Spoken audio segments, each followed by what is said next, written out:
ഇന്ന് നമ്മൾ സംസാരിക്കാൻ പോകുന്ന ടോപ്പിക് എല്ലാവർക്കും ഇഷ്ടപ്പെട്ട ഒരു കാര്യമാണ്, ക്രെഡിറ്റ് കാർഡ്സ്. അതും free credit cards four life. നിങ്ങൾ കേട്ടത് ശരിയാണ്. ഇന്ന് നമ്മൾ സംസാരിക്കാൻ പോകുന്നത് top 5 free life time credit card schemes in 2025 കുറിച്ചാണ്. സോ ഈ വീഡിയോയുടെ അവസാനം വരെ കണ്ടു കഴിഞ്ഞാൽ നിങ്ങൾക്ക് ഏത് ക്രെഡിറ്റ് കാർഡാണ് ഏറ്റവും അനുയോജ്യമായതെന്ന് ഡിസൈഡ് ചെയ്യാൻ പറ്റും. So welcome to yet another video of Boss Wala Malayalam YouTube channel. Without further delay, let's dive into the video. ഒരു ക്രെഡിറ്റ് കാർഡിൽ ലൈഫ് ടൈം ഫ്രീ എന്ന് പറയുന്നതിനെ കൊണ്ട് എന്താണ് അർത്ഥമാക്കുന്നത്? ഫസ്റ്റ് തിങ്, ലൈഫ് ടൈം ഫുള്ളായിട്ട് വാർഷിക ഫീസ്, അതായത് ആനുവൽ ഫീസ് അവർ ചാർജ് ചെയ്യുന്നില്ല. Second thing, life time free എന്നും പറഞ്ഞ് ഹിഡൻ ചാർജസും വേറെ വരുന്നില്ല. ബട്ട് സാധാരണ ക്രെഡിറ്റ് കാർഡ് നിബന്ധനകളായിട്ടുള്ള ലേറ്റ് ചാർജസും ഇൻട്രസ്റ്റും ഇതിൽ ബാധകമാണ്. എന്തുകൊണ്ട് നിങ്ങൾ ഒരു ലൈഫ് ടൈം ഫ്രീ കാർഡ് എടുക്കണം? കാരണം ഒരുപാട് കാർഡുകൾ ആദ്യത്തെ വർഷങ്ങളിൽ ഈ ആനുവൽ ചാർജസ് ഫ്രീ ആക്കി പിന്നീട് ഉയർന്ന ചാർജസ് ഈടാക്കാറുണ്ട്. ഒരു ലൈഫ് ടൈം ഫ്രീ കാർഡ് എന്നുള്ളതുകൊണ്ട് ഉദ്ദേശിക്കുന്നത് ആനുവൽ ഫീസ് ഇല്ല എന്നത് മാത്രമാണ്. ബാക്കി വരുന്ന ഇൻട്രസ്റ്റും ഫൈനും എല്ലാം ഈടാക്കുന്നതാണ്. ഒരു ലൈഫ് ടൈം ഫ്രീ കാർഡ് എന്തുകൊണ്ടാണ് നിങ്ങൾ കൺസിഡർ ചെയ്യേണ്ടത് എന്ന് നമുക്ക് നോക്കാം. ആനുവൽ ഫീസ് ഇല്ലാത്തതുകൊണ്ട് ഒരുപാട് കാലത്തേക്ക് നിങ്ങൾക്ക് പണം ലാഭിക്കാം. ഭാവിയിൽ ഫീസ് ഉയരും എന്നുള്ളതിന്റെ പേടിയും വേണ്ട. ഒരുപാട് പണം ചെലവാക്കാത്തവർക്ക് ഇത് ഏറ്റവും അനുയോജ്യമായ കാർഡാണ്. കാരണം വലിയ ചെലവ് വരുന്നില്ലെങ്കിൽ ഇതിൽ കൂടുതൽ വാല്യൂ ലഭിക്കും. നിങ്ങളുടെ ക്രെഡിറ്റ് സ്കോർ മെച്ചപ്പെടുത്താനും കുറെ കാലം ഈ കാർഡ് യൂസ് ചെയ്താൽ നിങ്ങളെ സഹായിക്കും. ഇനി നമുക്ക് കാർഡ് തെരഞ്ഞെടുക്കുമ്പോൾ ശ്രദ്ധിക്കേണ്ട കാര്യങ്ങളെ പറ്റി നോക്കാം. ആനുവൽ ഫീ ലൈഫ് ടൈം ഫ്രീ ആണോ എന്നുള്ളത് ആദ്യം ശ്രദ്ധിക്കണം. ചില കാർഡുകൾ ആദ്യത്തെ വർഷങ്ങളിൽ ഫ്രീ ആയിട്ട് പിന്നീട് ആനുവൽ ഫീസ് വളരെ ഹൈ ആയിട്ട് കൊടുക്കുന്നുണ്ട്. രണ്ടാമത്തത് eligibility criteria, income, employment, credit score, ഇതെല്ലാം ശ്രദ്ധിക്കും. ചില കാർഡുകൾ ഹൈ ക്രെഡിറ്റ് സ്കോറും ചില life time free cards certain salary ഉള്ളവർക്കും ഹൈ ക്രെഡിറ്റ് സ്കോർ ഉള്ളവർക്കും മാത്രമേ കൊടുക്കുന്നുള്ളൂ. പിന്നെ ശ്രദ്ധിക്കേണ്ടത് റിവാർഡ്സ്, ക്യാഷ് ബാക്സ്, പോയിന്റ്സ്, ഇതൊക്കെയാണ്. നിങ്ങൾ ഇത്ര രൂപ സ്പെൻഡ് ചെയ്യുമ്പോൾ ഇത്ര രൂപ ക്യാഷ് ബാക്ക് കിട്ടും. അതുപോലെ നിങ്ങൾ ഷോപ്പിംഗ്, ഫ്യൂവൽ, ഇതിനെല്ലാം എക്സ്ട്രാ ക്യാഷ് ബാക്കുകൾ ലഭിക്കുന്നുണ്ടോ എന്നൊക്കെ നോക്കാം. അടുത്തതായിട്ട് നോക്കേണ്ടത് ജോയിനിങ് ബോണസ് അല്ലെങ്കിൽ വെൽക്കം ഓഫർ ആണ്. ചില കാർഡുകൾ നിങ്ങൾ ഫസ്റ്റ് യൂസ് മുതൽ 30 to 90 ഡേയ്സ് വരെ ഒരുപാട് ഓഫേഴ്സ് കൊടുക്കുന്നുണ്ട്. അടുത്തതായി ശ്രദ്ധിക്കേണ്ട പ്രധാന കാര്യം ഇൻട്രസ്റ്റ് റേറ്റും അതുപോലെ തന്നെ നിങ്ങൾ ലേറ്റ് ആയിട്ട് പേയ്മെന്റ് ചെയ്താലുള്ള ഫൈനും ആണ്. ഏറ്റവും ലാസ്റ്റ് ആയിട്ട് ബാങ്കിന്റെ കസ്റ്റമർ സർവീസും റെപ്യൂട്ടേഷനും കൂടെ നിങ്ങൾ ശ്രദ്ധിക്കണം. ഇത്രയും കാര്യങ്ങൾ ശ്രദ്ധിച്ചു കഴിഞ്ഞാൽ നിങ്ങൾക്ക് അനുയോജ്യമായ ഒരു ലൈഫ് ടൈം ഫ്രീ കാർഡ് നിങ്ങൾക്ക് പിക്ക് ചെയ്യാൻ ഈസി ആയിരിക്കും. അടുത്തതായി ഏതൊക്കെയാണ് ആ top 5 free life time credit cards in 2025 എന്ന് നമുക്ക് നോക്കാം. Number 1, IDFC Millenia, best entry level cards. Life time free credit card മാത്രമല്ല, കാർഡ് ജനറേറ്റ് ആയതിന്റെ 30 ദിവസത്തിന്റെ ഉള്ളിൽ നിങ്ങൾ 5000 രൂപയ്ക്ക് മുകളിൽ സ്പെൻഡ് ചെയ്യുകയാണെങ്കിൽ 500 രൂപ വർത്ത് ആയിട്ടുള്ള ഒരു വെൽക്കം വൗച്ചറും നിങ്ങൾക്ക് കിട്ടും. കൂടാതെ നിങ്ങളുടെ ഓരോ സ്പെൻഡിങ്ങിനും 10 ഇരട്ടി റിവാർഡ് പോയിന്റ്സ് ലഭിക്കും. ഈ കിട്ടുന്ന റിവാർഡ് പോയിന്റ്സ് ഒന്നും ഒരിക്കലും എക്സ്പയർ ആവുകയില്ല. ഓൾസോ 4 കോംപ്ലിമെന്ററി റെയിൽവേ ലോഞ്ച് ആക്സസും ക്വാർട്ടർലി നിങ്ങൾക്ക് ലഭിക്കുന്നുണ്ട്. ഫ്യൂവൽ സർചാർജിന് 1% ഓഫ് ഉണ്ട്. ഇനി ഈ കാർഡിന്റെ എലിജിബിലിറ്റി ക്രൈറ്റീരിയ എന്തൊക്കെയാണെന്ന് നമുക്ക് നോക്കാം.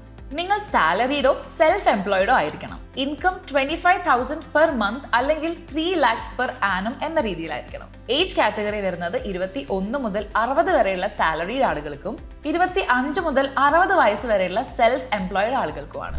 Second credit card, Kiwi credit card, best RuPay credit card for cashback. ഈ ക്രെഡിറ്റ് കാർഡിന്റെ ഫീച്ചേഴ്സ് വരുന്നത് lifetime free credit card ആണ്. അതുപോലെ അപ് ടു 5% ക്യാഷ് ബാക്ക് ഓരോ UPI സ്പെൻഡിലും വരുന്നുണ്ട്. 3 എയർപോർട്ട് ലോഞ്ച് ആക്സസ് വരെ ഒരു വർഷത്തിൽ നിങ്ങൾക്ക് ലഭിക്കും. 999 രൂപയുടെ നിയോൺ സബ്സ്ക്രിപ്ഷൻ നിങ്ങൾക്ക് ഫ്രീ ആയി ലഭിക്കുന്നുണ്ട്. നിയോൺ സബ്സ്ക്രിപ്ഷനിലൂടെ നിങ്ങൾക്ക് ഹൈ ക്യാഷ് ബാക്കും ഫ്രീ ഡൊമസ്റ്റിക് ലോഞ്ച് ആക്സസും ലഭിക്കും. എലിജിബിലിറ്റി ക്രൈറ്റീരിയാസ് നോക്കാം. ഏജ് വരേണ്ടത് 21 മുതൽ 60 വയസ്സ് വരെയാണ്. CIBIL score 720+. സാലറിഡ് ആയിട്ടുള്ള ആളുകൾക്ക് മാത്രമാണ് ഈ ഒരു ക്രെഡിറ്റ് കാർഡ് ആക്സസ് ചെയ്യാൻ പറ്റുള്ളൂ. മിനിമം ഇൻകം പറയുന്നത് 1.8 lakhs പെർ ആനം ആണ്. തേർഡ് ക്രെഡിറ്റ് കാർഡ്, ആക്സിസ് നിയോ ക്രെഡിറ്റ് കാർഡ്സ്. ഈ ഒരു കാർഡ് ലൈഫ് ടൈം ഫ്രീ ആണ്, അതും November 30, 2025 വരെ. ഓൾസോ ഇതിലൂടെ ബ്ലിങ്കിറ്റിൽ 10% ഓഫ് വരുന്നുണ്ട്. നിങ്ങൾ ബുക്ക് മൈ ഷോയിൽ മൂവി ടിക്കറ്റ്സ് ബുക്ക് ചെയ്ത് കഴിഞ്ഞാൽ 10% ഓഫ് ഉണ്ട്. ഓൾസോ മിന്ത്രയിൽ 1000 rupees സ്പെൻഡ് ചെയ്യുകയാണെങ്കിൽ 150 rupees ക്യാഷ് ബാക്ക് ഉണ്ട്. ഒരു മാസം 2 തവണ സൊമാറ്റോയിൽ നിന്നും 500 രൂപയ്ക്ക് മുകളിൽ നിങ്ങൾ പർച്ചേസ് ചെയ്യുകയാണെങ്കിൽ നിങ്ങൾക്ക് 120 rupees ഓഫ് ഉണ്ടാവും. മേക്ക് മൈ ട്രിപ്പിന്റെ വീക്ക്ലി വെനസ്ഡേ ഡിലൈറ്റ്സിലൂടെ 15% ഓഫ് നിങ്ങൾക്ക് ഫ്ലൈറ്റ്സിലും ഹോട്ടൽസ് ബുക്കിംഗിലും ഉണ്ടാവുന്നതാണ്. കൂടാതെ 10% off on Swiggy and 1000 rupees off on Tira. ഇതിന്റെ എലിജിബിലിറ്റി ക്രൈറ്റീരിയ നമുക്ക് നോക്കാം. ഏജ് വരുന്നത് 21 to 65 years ഓൾഡ് ആണ്. സെൽഫ് എംപ്ലോയിഡ് ഓർ സാലറിഡ് ആയിട്ടുള്ള ആളുകൾക്കാണ് ഈ ഒരു കാർഡ് കിട്ടുന്നത്. മിനിമം സാലറി 25,000 per month ആണ്. ക്രെഡിറ്റ് സ്കോർ 735 പ്ലസും വേണം. Fourth one is access rewards credit card. ഇതും ലൈഫ് ടൈം ഫ്രീ ആണ് till November 30, 2025. ഇതിലൂടെ ലാസ്റ്റ് 3 months നിങ്ങൾ 50,000 rupees സ്പെൻഡ് ചെയ്യുകയാണെങ്കിൽ 2 കോംപ്ലിമെന്ററി ഡൊമസ്റ്റിക് എയർപോർട്ട് ലോഞ്ച് ആക്സസും നിങ്ങൾക്ക് ലഭിക്കും. ഓൾസോ 500 രൂപയ്ക്ക് മുകളിൽ നിങ്ങൾ 2 വട്ടം ഒരു മാസം സ്വിഗ്ഗിയിൽ നിന്ന് ഓർഡർ ചെയ്യുകയാണെങ്കിൽ 150 rupees ഓഫും ലഭിക്കുന്നതാണ്. ആക്സിസ് ബാങ്ക് ഡൈനിങ് ഡിലൈറ്റ്സ് പ്രോഗ്രാമിലൂടെ exclusive savings and dining privileges partnered റെസ്റ്റോറൻറ്റ്സിലൂടെ നിങ്ങൾക്ക് ലഭിക്കും. ഈ ഒരു കാർഡിന്റെ എലിജിബിലിറ്റി ക്രൈറ്റീരിയ വരുന്നത് ഏജ് 21 to 65 years, സാലറിഡോ സെൽഫ് എംപ്ലോയിഡോ ആയിരിക്കണം. Salary minimum 25,000 per month. അഞ്ചാമത്തെ credit card Tata Neu HDFC best RuPay credit cards for rewards. ഇതിന്റെ ഫീച്ചേഴ്സ് എന്തൊക്കെയാണെന്ന് നമുക്ക് നോക്കാം. Number 1, no joining fees. Number 2, save up to 35,000 rupees annually. അടുത്ത ഫീച്ചർ എന്താണെന്ന് വെച്ചാൽ നിങ്ങൾ ഒരു ക്വാർട്ടർലി ഇയറിൽ 50,000 രൂപയ്ക്ക് മുകളിൽ സ്പെൻഡ് ചെയ്യുകയാണെങ്കിൽ 4 ഡൊമസ്റ്റിക് എയർപോർട്ട് ലോഞ്ച് ആക്സസ് ആണ് ഒരു വർഷത്തിൽ നിങ്ങൾക്ക് ലഭിക്കുന്നത്. ടാറ്റ ന്യൂ കോയിൻസിലൂടെ ടാറ്റയുടെ ബ്രാൻഡ്സിൽ നിന്നും നിങ്ങൾക്ക് 7% വരെ സേവ് ചെയ്യാം. Tata brands like Big Basket, Tata 1mg, Croma, Air Asia, Tata Click, Westside, Titan, Tanishq etcetera. ഒരു ന്യൂ കോയിൻ എന്ന് വെച്ചാൽ 1 രൂപയാണ്. ടാറ്റ ന്യൂ ആപ്പിലൂടെ സ്പെൻഡ് ചെയ്യുന്ന ഓരോ രൂപയ്ക്കും 1 രൂപ വീതം പാർട്ട്നർഡ് ആയിട്ടുള്ള ടാറ്റ ബ്രാൻഡ്സിൽ നിന്ന് നിങ്ങൾ പർച്ചേസ് ചെയ്യുന്ന സമയത്ത് 2% ന്യൂ കോയിൻസും നിങ്ങൾക്ക് ലഭിക്കുന്നതാണ്. ഈ ഒരു കാർഡിന്റെ എലിജിബിലിറ്റി ക്രൈറ്റീരിയ നമുക്ക് നോക്കാം. Minimum age 21, maximum 65. Employment status salaried or self employed ആയിരിക്കണം. Minimum income 25,000 per month. Self employed ആയിട്ടുള്ള ഒരാൾക്ക് മിനിമം 6 lakhs per annum എന്ന രീതിയിലുമാണ്. ഇതൊക്കെയാണ് top 5 life time free credit cards. ഇനി നിങ്ങൾക്കും ഏതെങ്കിലും ക്രെഡിറ്റ് കാർഡ്സിനെ പറ്റി അറിയാമെങ്കിൽ താഴെ കമന്റ് ചെയ്യണം. ഇനി നിങ്ങൾക്ക് എങ്ങനെ ഏറ്റവും ശരിയായ ഒരു ക്രെഡിറ്റ് കാർഡ് ചൂസ് ചെയ്യാം എന്ന് നമുക്ക് നോക്കാം. മാസം തോറും നിങ്ങളുടെ കയ്യിൽ നിന്ന് എത്ര രൂപയാണ് സ്പെൻഡ് ആവുന്നത് എന്ന് ചിന്തിക്കുക.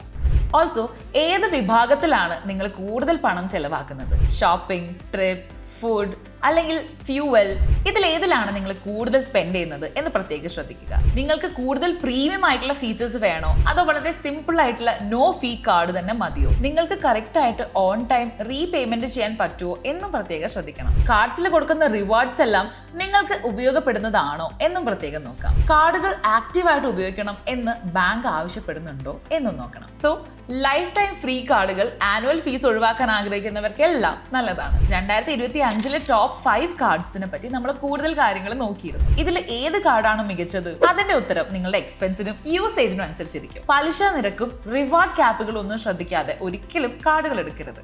ഈ വീഡിയോയിലെ വിവരങ്ങൾ പൊതുവായ വിദ്യാഭ്യാസ ലക്ഷ്യങ്ങൾക്കായാണ്. ഇത് സാമ്പത്തിക ഉപദേശമല്ല.